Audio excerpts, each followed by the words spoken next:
Hi kids, welcome to today's lesson. We're going to learn how to use these and those to point at objects. It's easy and fun, so let's get started.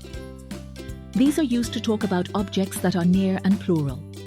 Those are used to talk about objects that are far away and plural. Let's look at some examples.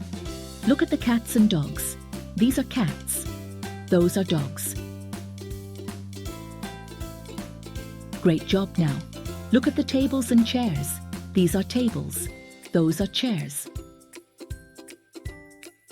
Wonderful. Here are girls and boys.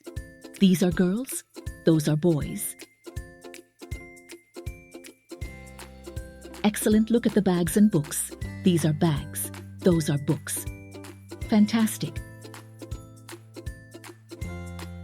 Finally, see the fruits and vegetables. These are fruits. Those are vegetables. Amazing. That's all for today, kids.